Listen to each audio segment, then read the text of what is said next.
Someone had left it by the roadside, a pod of aloe vera, wilted with soft, dull leaves, looking as if it had no chance of survival left.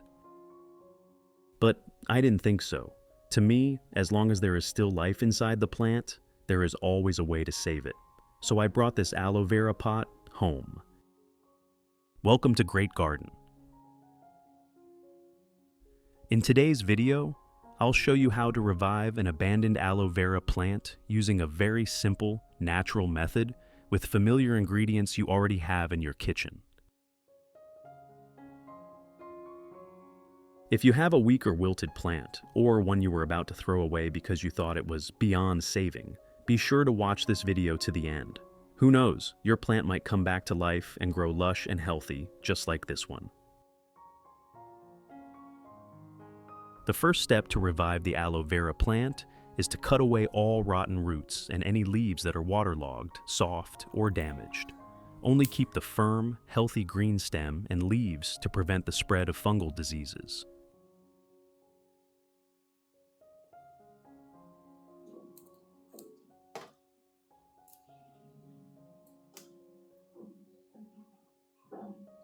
Once all damaged parts are completely removed, the aloe vera plant can begin to recover, produce new roots, and grow again. In addition to the English voice, we have now created dubbed voices in French, German, Italian, Spanish, Portuguese, Japanese, Hindi, and Indonesian to help you understand the content more easily. Listen in your preferred language by opening the video and clicking on Settings, the gear icon, to select the appropriate audio language. Next, I wash the entire plant under clean running water. This helps remove dirt, residue, and any remaining pathogens, cleans the roots and stem, and creates better airflow conditions so the plant can recover and grow more effectively.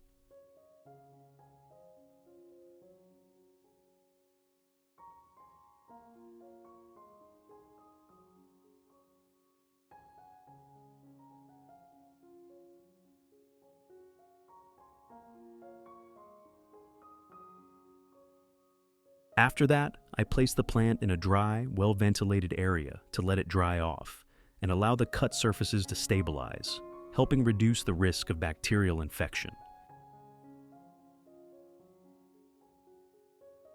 During that time, I prepare a nutrient solution for the plant. Do you have garlic at home? Garlic contains allicin and other natural antibacterial and antifungal compounds, which help inhibit bacteria and mold while supporting disease prevention for plants in a safe way. I use 3 cloves of garlic like this. First, you need to peel the garlic. Peeling the garlic removes surface impurities and helps the antibacterial and antifungal compounds be released more effectively in the next preparation steps.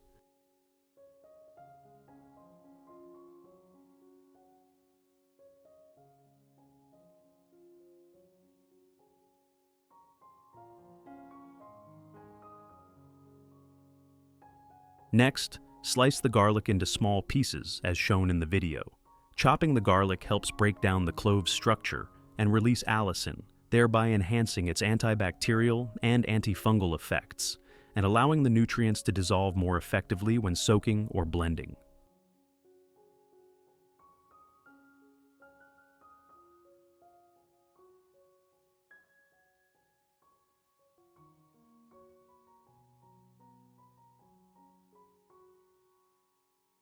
After that, put all the sliced garlic into a clean glass cup.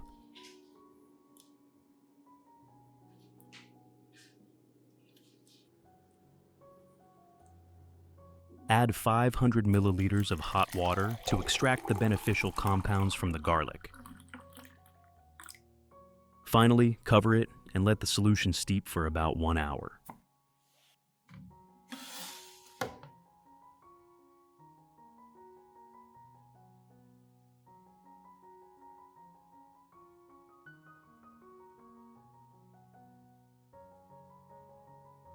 During that time, I proceed to recycle eggshells. First, I prepare a plate of properly processed eggshells. You can refer to my previous videos to learn how to clean, dry, and grind eggshells correctly, which helps remove odors, reduce bacteria, and preserve their nutrients for plants. Next, I put all the eggshells into a blender.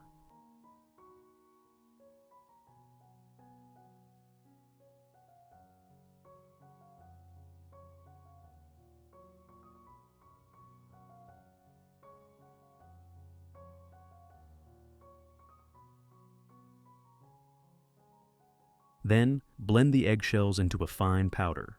Grinding them finely helps the eggshells dissolve more easily when used, releases calcium and minerals more quickly, allows the plant to absorb them more effectively, and supports root development while strengthening the stems and leaves.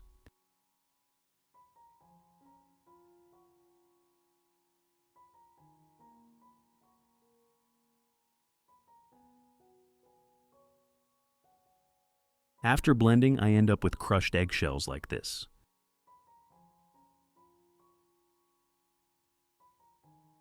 After 1 hour, when the garlic solution has fully steeped and cooled,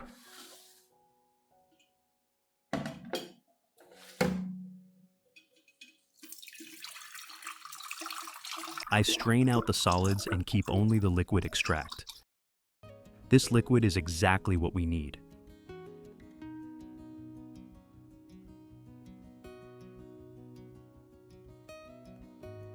Next, add 1 liter of filtered water to dilute this solution.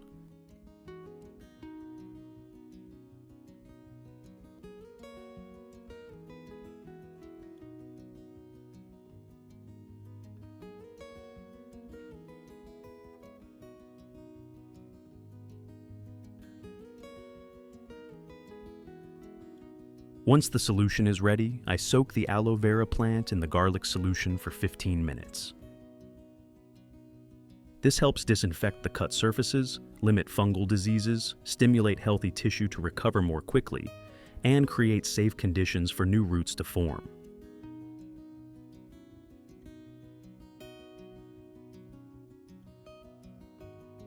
At the same time, I use gloves to mix the planting medium.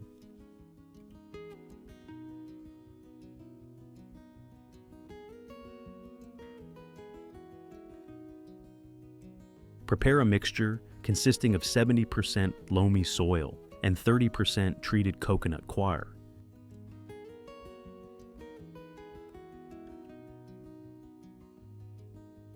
Combine the two materials and mix them thoroughly to create a loose, well-aerated medium that supports healthy root growth and helps prevent waterlogging.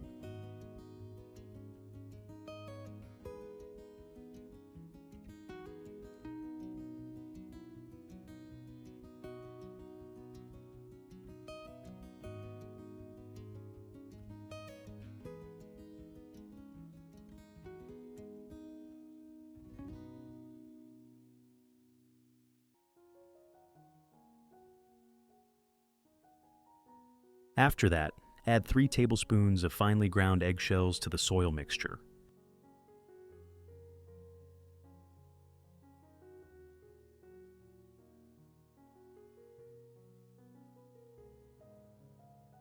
Mix the soil, coconut coir, and eggshells thoroughly so the nutrients are evenly distributed, creating a calcium-rich, loose-growing medium that supports healthy root development.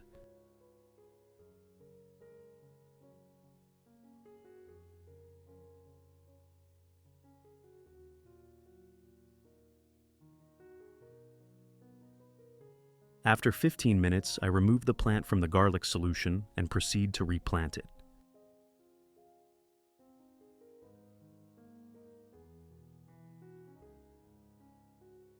First, I prepare a plastic cup like this. I have already made drainage holes in the cup. These holes allow excess water to drain, keep the soil well aerated, prevent waterlogging that can cause root rot, and create healthy growing conditions for the aloe vera plant. And now, let's start replanting this aloe vera plant. Spread a thin layer of soil at the bottom of the pot to create a stable base and allow water to drain easily, preventing water buildup that can cause root rot. Gently place the aloe vera plant in the center of the pot, Adjust it so the plant stands upright, with the base positioned evenly and the roots spread out properly. Then, add more soil around the plant and cover the roots with a thin layer of soil, making sure not to bury the stem too deeply.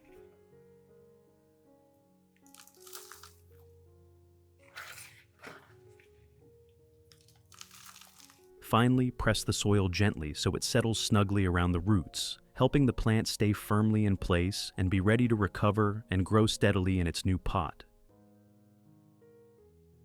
That's it. We finished planting the aloe vera plant.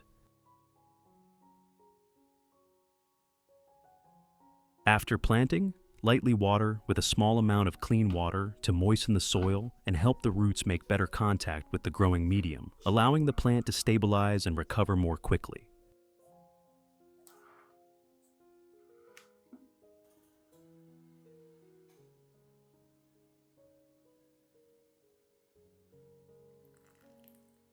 Finally, place the plant in a dry, well-ventilated area and avoid direct sunlight during the first few days so it can adapt, recover, and grow healthily.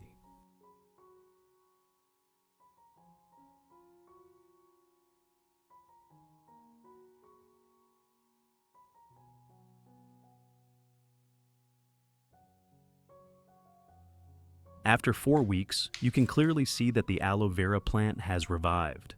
The leaves become plump, lush green, and firmer, no longer soft or wilted as before. New roots develop strongly, helping the plant stay stable and absorb water and nutrients effectively. Overall, the plant looks fresh, full of vitality, and ready to enter a stable growth stage.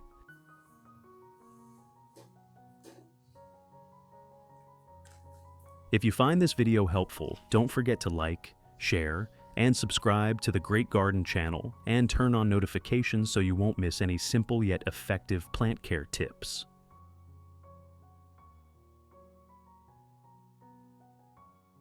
This is a plant I grew using the same method. After about 1 year, it has developed very well, with large, thick leaves growing evenly and healthily. The plant grows steadily, has few pest or disease issues, and can easily be propagated further by separating offsets. This shows that the method delivers sustainable results, helping the plant recover quickly, grow steadily, and remain healthy over the long term. With proper care and a bit of patience, the plant will stay lush and strong and can be easily propagated in the future. Goodbye for now, and see you in the next video on Great Garden.